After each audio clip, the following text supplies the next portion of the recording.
चलो बच्चों देखो, जैसे आज बिहार बोर्ड 10 क्लास का मैथ का एग्जाम था, फर्स्ट सेटिंग का पेपर है जिसका डी कौन सा कोड है, डी से डी कोड है बाबू, ध्यान से देखना सबका क्वेश्चन। तो पहला क्वेश्चन नंबर यदि tan थीटा बराबर 4/3 तो sin theta plus cos theta निकालना है, तो इसका आंसर हो जाएगा सी 7/5 हो जाएगा बच्चों। अब दूसरा क्वेश्चन है cosec theta minus cot theta का होल स्क्वायर, इसका आंसर हो जाएगा B 1 minus cos theta upon 1 plus cos theta. फिर तीसरा क्वेश्चन में आते हैं आर त्रिज्या वाले वृत्त में थीटा कोण वाले त्रिज्या खंड के संगत चाप की लंबाई का फॉर्मूला होता है 2πr थीटा अपॉन 360 डिग्री बच्चों, जिसका आंसर बी। अब फोर्थ नंबर में आते हैं, तो फोर्थ नंबर में cosec 11 degree upon cosec 79 degree का मान होगा, इसका ऑप्शन नंबर 1 हो जाएगा, ए हो जाएगा बच्चों।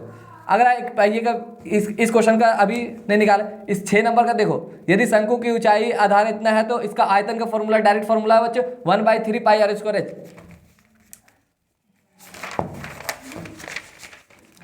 और एक क्वेश्चन है जैसे क्वेश्चन नंबर 9 में,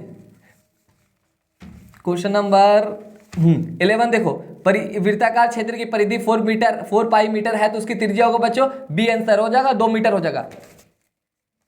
एक और क्वेश्चन है 6 सेंटीमीटर त्रिज्या वाले अर्धवृत्त की कुल परिमिति का फॉर्मूला है बच्चों पाई प्लस 2 इंटू आर वाला फॉर्मूला लगाते हो बच्चे, तो 6 सेंटीमीटर बी आंसर हो जाएगा। तो इसका 13 नंबर क्वेश्चन नंबर देखते हैं, 21 सेंटीमीटर त्रिज्या वाले वृत्त के उस चाप की लंबाई क्या होगी जो वृत्त के केंद्र पर 60 डिग्री कोण बनाता है। चाप की लंबाई का फॉर्मूला याद होना चाहिए थीटा अपॉन 360 डिग्री 2πr लगाओगे बच्चों तो बी आंसर आ जाएगा 22 सेंटीमीटर। 16 नंबर में बोलता है, 16 नंबर में देखो बच्चों 8 7 12 का 12 15 10 9 11 की मादिका होगी, मादिका क्या होगी, तो ऑप्शन नंबर ए हो जाएगा 10 हो जाएगा 10। 17 में आओ, 70 इतना का बहुलक हो, जो ज्यादा बार लिखा हुआ होता है वही होता है तुम्हारा बहुलक, तो ऑप्शन कौन हो जाएगा, बी हो जाएगा। 19 नंबर में देखो, यदि किसी घटना की प्रायिकता p है तो उसके नहीं होने की प्रायिकता 1 - p हो जाएगा बच्चों। तो 19 नंबर में यदि किसी घटना की प्रायिकता p है तो उसके नहीं होने की प्रायिकता बी ऑप्शन हो जाएगा 1 - p बच्चों। दो पासों को एक साथ फेंका जाता, दोनों पासों पर अंक 5 आने की प्रायिकता, दोनों पासों पर 1/36 आ जाएगा, एक ही आदमी होगा। और अगला क्वेश्चन 21 नंबर, द्विघात समीकरण ax² + bx + c बराबर c a ≠ 0, तो a और b अल्फा और बीटा मूल है तो अल्फा प्लस बीटा का मान होगा -b/a, direct formula A option हो जाएगा। अगला क्वेश्चन देखो, यदि समीकरण दिया हुआ इस तरह 3x² - 10x + 3 का एक मूल 1/3 है तो दूसरा मूल हो जाएगा डी, आंसर हो जाएगा 3। 23 नंबर देखो, यदि द्विघात समीकरण इतना का मूल वास्तविक समान हो तो k का मान, तो d = 0 लगा दो तो c ऑप्शन आ जाएगा 2 और -2। अगला क्वेश्चन है, द्विघात समीकरण 4y² + 4y + 1 = 0 को मूलों का गुणनफल अल्फा × बीटा लगाओगे c/a तो 1/4 आ मूलों का गुणनफल तो 1/4 आ जाएगा, इसका ऑप्शन नंबर मूलों का गुणनफल अल्फा × बीटा c/a 1/4 हो जाएगा बच्चों, ए ऑप्शन हो जाएगा 1/4। अगला क्वेश्चन देखो, x + 2, 3x और 4x + 1 समांतर श्रेणी में है तो x का मान होगा ऑप्शन नंबर सी हो जाएगा बच्चों 3। समांतर श्रेणी का सार अंतर बताना तो -4 हो जाएगा 26 का। समांतर 27 में देखो -41, इसका 12वां पद होगा तो -41 हो जाएगा बच्चों बी। इसका क्वेश्चन देखो, यदि किसी समांतर श्रेणी का प्रथम पद 13 सार्वंतर -4 हो तो इसके प्रथम 10 पदों का योगफल निकालना तो आंसर ऑप्शन हो जाएगा बी -50। YH पर किसी बिंदु 4, दूरी 2 से दूरी 5 है तो निम्नलिखित में कौन होगा, तो 0, -1 बच्चों। YH बोल रहा था तो XH क्या हो जाएगा 0 हो जाएगा, तो ऑप्शन से ही देख के चलना चाहिए था, ऑप्शन है उसके हिसाब से आंसर मार देना चाहिए। इतना का मिलाने वाले रेखाखंड, यदि R बिंदु इतना A एवं B इतना है तो मिलाने वाले रेखाखंड AB का मध्य बिंदु है तो Y का मान निकलना, तो ऑप्शन नंबर इसका हो जाएगा B 7 आंसर 30 का B हो जाएगा बच्चों, ध्यान से देखना। 31 में देखना, बिंदु इतना को जोड़ने वाले रेखाखंड के मध्य बिंदु का नियामक यदि 2, P हो तो P का मान, इसका भी ऑप्शन नंबर 3 हो जाएगा। मध्य बिंदु x1 + x2/2 लगाओगे तो निकल जाएगा तुम्हारा। और बिंदु 32 में देखते हैं, क्वेश्चन नंबर 32 में कोटि का मान पूछता, तो पहले जो होता है भुज होता है, दूसरा में क्या होता है कोटि, तो -7 हो जाएगा, सी आंसर हो जाएगा। XH का समीकरण होगा तो y बराबर क्या होगा 0, XH का समीकरण में y बराबर क्या होगा 0, तो बी आंसर हो जाएगा इसका। sec² 10 डिग्री - cot² 80 डिग्री का मान होगा 1, इसका आंसर हो जाएगा ए। 35 में देखो, इतना का इसके केंद्रक का नियामक होता है alpha plus x1 + x2 + x3/3 लगाओगे तो इसका ऑप्शन निकल जाएगा बी 4, 0। अगला क्वेश्चन, यदि वृत्त की त्रिज्या 7 सेंटीमीटर तो अर्धवृत्त की परिमिति लगाना, तो पाई + 2 × r लगाओगे तो आ जाएगा ऑप्शन नंबर ए 36 सेंटीमीटर बच्चों। अगला क्वेश्चन देखो 37 में, किसी वृत्त पर वह बिंदु से कितनी स्पर्श रेखा खींची जा सकती है? 2। तो दोनों रेखा क्या होती है? बराबर। तो बी आंसर हो जाएगा इसका। 1 + cot स्क्वायर थीटा बराबर क्या होता है बच्चों? cosec स्क्वायर थीटा, जिसका आंसर सी है। ऑप्शन कौन सा? सी था। और tan 10 tan 15 tan 50 tan 80 ये सब क्या होता है? 1। आंसर क्या होता है? 1 आता है बच्चों। tan थीटा बराबर √3, तो तब sec थीटा tan 60 का वैल्यू रख दो 2/, सेक 60 का वैल्यू होता है 2। कितना होता है? 2। तो cos 60 का वैल्यू होता है 1/2, तो सेक 60 का वैल्यू कितना होगा? 2। तो डी आंसर हो जाएगा। यदि वृत्त के व्यास के सिरों के नियामक इतने हैं तो उसका केंद्र का नियामक, तो वृत्त का व्यास केंद्र जो होता है बीच में होता है, तो वो मध्य बिंदु से निकल जाएगा, तो ए आंसर हो जाएगा। अगला क्वेश्चन देखो ध्यान से, 42 नंबर में, इसका त्रिभुज ए बी सी में पी और क्यू बिंदु भुजा ए बी और ए सी क्रम से इतना पर समांतर हो तो एक्स का मान होगा, तो आंसर कौन हो जाएगा? बी हो जाएगा, 4 सेंटीमीटर। 43 में देखो, क्षेत्रफल दिया हुआ, अनुपात भुजा का अनुपात मांग रहा था, ऊंचाइयों का अनुपात मांग रहा था, 3 अनुपात कितना हो जाएगा? 2। तो बी ऑप्शन हो जाएगा। अगला क्वेश्चन देखो, पी क्यू स्क्वायर बराबर P R square plus R Q square, तो इसमें कॉमन कौन नेम है? आर कॉमन, तो आर पर क्या बनेगा? 90 डिग्री बनेगा। किसी वृत्त को 2 अलग बिंदु पर प्रतिच्छेद करने वाली रेखा को बोलते हैं छेदक रेखा, जो ऑप्शन नंबर बी हो जाएगा। तो 45 का, यदि जीवा ए बी वृत्त के केंद्र पर 60 डिग्री कोण आंतरित करता है तो ए और बिंदु पर खींची गई स्पर्श रेखाओं के बीच का कोण, स्पर्श रेखाओं के बीच का कोण तो 60 है, तो ये 120 हो जाएगा बच्चों। ये क्या हो जाएगा? 120। स्पर्श रेखा के बीच का कोण पूछ रहा है। स्पर्श रेखा इस तरह से सर्किल बनाओगे, यहाँ पर 60 डिग्री केंद्र पर बना रहा है, तो यहाँ पर 60 डिग्री बन रहा है, तो यहाँ पर कितना बनेगा? 120 डिग्री, क्योंकि चक्रीय चतुर्भुज होते हैं। इसका ऑप्शन नंबर डी हो जाएगा बच्चों।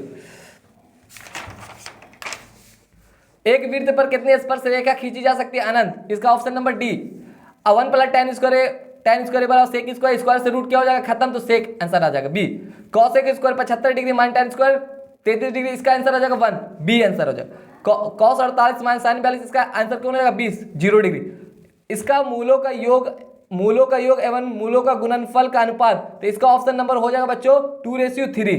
निकालोगे alpha plus beta upon alpha plus beta into upon alpha into beta लगाओगे, माइनस बी अपॉन सी अपॉन नहीं लगाओगे, कट जाएगा, तो ये इसका द्विघात समीकरण में मूल बराबर हो तो सी का मान बताए, तो बी स्क्वायर अपॉन क्या हो जाएगा? 4, बी स्क्वायर अपॉन 4, इसका ऑप्शन नंबर डी हो जाएगा, ये द्विघात समीकरण के। अगला क्वेश्चन दिया, y बराबर 10 का आलेख कैसी सरल रेखा होगी? एक्स अक्ष के समांतर होगी। किसके समांतर होगी? एक्स अक्ष के समांतर, ऑप्शन नंबर ए हो जाएगा।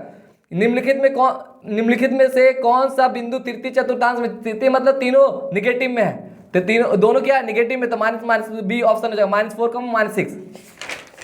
अगला क्वेश्चन पूछा, यदि समांतर श्रेणी का प्रथम पद ए और सारवंतर डी हो तो इसका प्रथम n पदों का योगफल क्या होगा?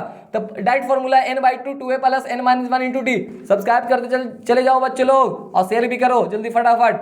समांतर श्रेणी का 10वां पद है, 10वां पद निकालोगे तो a + 9d से निकालोगे तो 47 आंसर है। 57 में देखो, इसका nवां पद पूछा, तो यहीं से d निकाल के सोच लो, d 9 में से 14 घटाएंगे कितना बचेगा? -5 बचेगा, तो ऑप्शन नंबर कौन है? यही है, तो बी आंसर हो जाएगा बच्चों।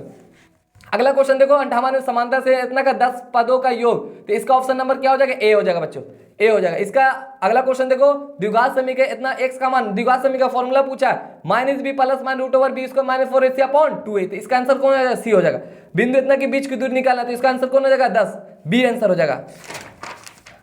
निम्नलिखित में से कौन अपरिमेय नहीं है? अपरिमेय नहीं मतलब परिमेय पूछ रहा, तो इसका ऑप्शन ए अपरिमेय है, ये अपरिमेय, तो बचा कौन? डी ऑप्शन, तो इसका आंसर कौन हो जाएगा? डी। अगला क्वेश्चन, अल्फा बीटा इतना कि शून्य को तो alpha plus beta -b upon 3, इसका आंसर कौन हो जाएगा? Option number A. अगला द्विघात समीकरण इतना दिया हो तो इसका शून्य पूछ रहा है, अल्फा और बीटा का मान पूछा, तो निकाल लो, तो इसका आंसर कौन हो जाएगा? बी हो जाएगा। अगला क्वेश्चन देखते हैं, यदि दो संख्याओं का गुणनफल इतना है, उनका मासा इतना, तो लासा पूछा, तो संख्या अपन क्या करोगे? मासा, तो लासा निकल जाएगा कितना? 114, सी ऑप्शन निकल जाएगा 64 का। 65 में देखोगे, px बराबर इतना गुणनखंड है, तो px का एक शून्यंक होगा, तो मतलब एक गुणनखंड, तो किस वैल्यू पर? x + 1 बराबर क्या कर देंगे? 0, तो x बराबर क्या निकल जाएगा? -1, इसका ऑप्शन नंबर कौन हो जाएगा बच्चों? ए हो जाएगा। क्या हो जाएगा? -1। अगला क्वेश्चन, इतना के आलेख दो सरल रेखाएं है जो समांतर होगा बाबू, क्या होगा? समांतर a1/a2 बराबर b1/b2 not equal to c1/c2 आ रहा है, क्यों? तो क्या हो जाएगा? 3 ऊपर आएगा 4। अगला क्वेश्चन देखो, इतना का पूछ रहा, क्या ए और बी दिया हुआ, तब लासा बताना, लासा मतलब एलसीएम बताना, जो ज्यादा बार लिखा हुआ 2^4 आ जाएगा, तो इसका ऑप्शन नंबर डी हो जाएगा, इसका ऑप्शन नंबर डी 1680। अगला क्वेश्चन देखो, यदि किसी द्विघात बहुपद के शून्य इतना है, तो द्विघात बहुपद होगा, तो फॉर्मूला लगाओ x² द्विघात बहुपद के शून्य आ गया तो इसका ऑप्शन नंबर सी हो जाएगा। कौन सा हो जाएगा? सी। अगला क्वेश्चन देखो, समांतर श्रेणी का सार बनता है तो -6 में से 10 घटाओगे तो +10 4 आ जाएगा, बी ऑप्शन नंबर बी आएगा। निम्नलिखित में कौन द्विघात समीकरण नहीं है? समीकरण नहीं तो इसका ऑप्शन नंबर कौन हो जाएगा? एक्स स्क्वायर क्या हो जाएगा? कट जाएगा। एक्स स्क्वायर हो जाएगा क्या बच्चों? डी हो जाएगा। एक्स स्क्वायर यहाँ से एक्स स्क्वायर क्या हो जाएगा? कट जाएगा। नहीं ये भी नहीं कटेगा, रुको फटाओ। अगला इसको चलो देखो 70 नंबर में निम्नलिखित में कौन द्विघात समीकरण नहीं है? द्विघात समीकरण जिसमें एक्स स्क्वायर पूरा कट गया तो ऑप्शन नंबर सी हो जाएगा बच्चों। सी √2x + 3 का होल स्क्वायर बराबर 2x² + 6, ये ऑप्शन हो जाएगा, सी ऑप्शन हो जाएगा। इसका माध्यिका पूछ रहा है 47 में, 71 में माध्यिका पूछा था, इसका ऑप्शन नंबर बी हो जाएगा 7.5। इसका बहुलक पूछता है 72 में, बहुलक पूछ रहा था, इसका ऑप्शन नंबर डी हो जाएगा 9। निम्नलिखित में कौन सा अभाज्य संख्या जो खुद से कटे और 1 से कटे तो इसका ऑप्शन नंबर सी हो जाएगा बच्चे 13। अगला क्वेश्चन, किसी बारंबारता सारणी का माध्य इतना है और माध्यिका इतना है तो बहुलक निकालना, तो इसका ऑप्शन नंबर सी हो जाएगा बच्चे 9.2, सी हो जाएगा 9.2। 19 और 25 का समांतर मान निकालोगे तो बच्चे 22 हो जाएगा, आंसर बी। और अगला क्वेश्चन देखो, किसी घटना p + p नहीं बराबर क्या होता है? 1 होता है। p + p नहीं बराबर क्या होता है? 1 होता है, बी आंसर हो जाएगा बच्चों। दो सिक्कों को उछालने पर दो शीर्ष आने की प्रायिकता, मतलब दो सिक्का को उछाले तो 1/4 मतलब डी आंसर हो जाएगा। चलो देखोगा अगला 78 क्वेश्चन में देखोगे तो यदि किसी ऊर्ध्वाधर स्तंभ की ऊंचाई जमीन पर उस स्तंभ की छाया की लंबाई √3 गुनी हो तो सूर्य का उन्नयन कोण होगा बच्चों? तो इसका आंसर हो जाएगा 60 डिग्री। कितना हो जाएगा? 60 डिग्री। यदि ए और बी अभाज्य संख्या हो तो लासा निकालना, तो ए बी हो जाएगा। लासा क्या हो जाएगा? ए बी, सी ऑप्शन हो जाएगा। निम्नलिखित में कौन किसी घटना की प्रायिकता नहीं हो सकती? 7/6, ऑप्शन नंबर डी हो जाएगा बच्चों। ये अपरिमेय संख्या, ये रिपीट नंबर नहीं कर रही थी, ये क्या हो जाएगा? अपरिमेय संख्या, ऑप्शन नंबर सी हो जाएगा बच्चों। 81 का सी हो जाएगा। सह संख्याओं का मासा, को प्राइम नंबर का मासा क्या होता है? 1 होता है। क्या होता है? 1 होता है, बी। यदि m एक धनात्मक पूर्णांक है तो धनात्मक विषम पूर्णांक का रूप होगा। विषम मतलब 4m + 1 होगा। ए विषम, ये सम तो ये विषम यही होगा। रैखिक बहुपद की शून्य की संख्या होती है 1 होती है बच्चों। 2x² - 3x - 5 का एक शून्यंक है तो इसका शून्यंक निकालोगे तो -1 आ जाएगा बच्चों, बी। px बराबर qx × gx बराबर px का घात 6 है, gx का घात 2 है तो x का px/gx का घात पूछ रहा था। x 6 में से 2 घटाओगे तो बच्चों कितना आ जाएगा? 4, ऑप्शन नंबर ए। अगला क्वेश्चन देखो, यदि बहुपद इतना क्या शून्यंक का योग, शून्यकों का योग अल्फा + बीटा निकालोगे तो 11/6 आ जाएगा, सी ऑप्शन। अगला क्वेश्चन देखो, दो चर में इतना है x + by + c बराबर के 0 के वास्तविक संख्याओं के समुच्चय में कितने हल होंगे? अनगिनत हल होते हैं तो इसका ऑप्शन नंबर कौन हो जाएगा? डी हो जाएगा। एक हल नहीं होगा, ना 2 हल होगा, ना 3 हल होगा, अनगिनत हल होगा तो ऑप्शन नंबर कौन हो जाएगा? डी। इनमें से कोई नहीं। एक रैखिक समीकरण में कितने हल हैं? तो रैखिक समीकरण निकालोगे तो इसका आंसर हो जाएगा, क्या हो जाएगा? कोई हल नहीं। क्या? कोई हल नहीं। यदि रैखिक समीकरण का युग्म संगत है तो तब उनके द्वारा निरूपित रेखाएं होती प्रतिच्छेदी या संपाती होती बच्चों, तो इसका ऑप्शन नंबर डी हो जाएगा। इसका निकालोगे 91 नंबर है, 4, 5, 9, 11 और x का मान 7 है तो x का मान निकालोगे तो बच्चों निकलेगा 6। कितना निकलेगा? 6, तो ऑप्शन नंबर ए सही है। द्विघात समीकरण 4x² + 4x + 1 बराबर 0 के मूलों की प्रकृति बता रहे तो डी बराबर चेक कर लोगे तो वास्तविक और बराबर आएगा, वास्तविक और बराबर, ऑप्शन नंबर बी। इसका निकालोगे तो 93 में देखो 3, यदि 3 अल्फा बराबर 90 डिग्री तो साइन अल्फा का मान निकालोगे तो 1/2 आ जाएगा बच्चों। कितना आ जाएगा? 1/2। साइन 45 + थीटा - cos 45 - थीटा, इसका निकालोगे तो बच्चों क्या हो जाएगा? 0। क्या हो जाएगा? 94 का ऑप्शन नंबर सी। रैखिक समीकरण युग में इतना है तो x का मान और y का मान निकालना तो x = 2, y = 3 हो जाएगा, ए ऑप्शन हो जाएगा। अगला क्वेश्चन देखते हैं। इतना ABC त्रिभुज DEF के समरूप है एवं क्षेत्रफल इतना दिया हुआ है तो DEF क्षेत्रफल इतना दिया 49, तो त्रिभुज की संगत भुजा बताना। तो क्षेत्रफल का क्या कर देना? स्क्वायर रूट ले लेना। 36 का 6, 49 का कितना हो जाएगा? 7 हो जाएगा बच्चों। तो 6:7 तो बी आंसर हो जाएगा। अगला क्वेश्चन देखो, 97 में इतना ABC में D पैरेलल BC इस तरह है कि AD/DB = 3/5, यदि AC बराबर इतना तो AE का मान निकालना तो 2.1 आएगा, डी आंसर आ जाएगा। 10 सेंटीमीटर त्रिज्या वाले वृत्त के केंद्र जीवा वृत्त के केंद्र पर समकोण बनाते तो उस जीवा की लंबाई क्या होगा? 10√2 हो जाएगा बच्चों, 10√2 सेंटीमीटर, सी हो जाएगा। cos 60 cos 30 sin 60 sin 30, इसका वैल्यू बताओगे तो बच्चों कितना हो जाएगा? 0 आंसर हो जाएगा, ऑप्शन नंबर सी। 100 में रैखिक समीकरण में चर के घात की संख्या कितनी होती है? 1 होती है। कितना होती है? 1 होती है बच्चों।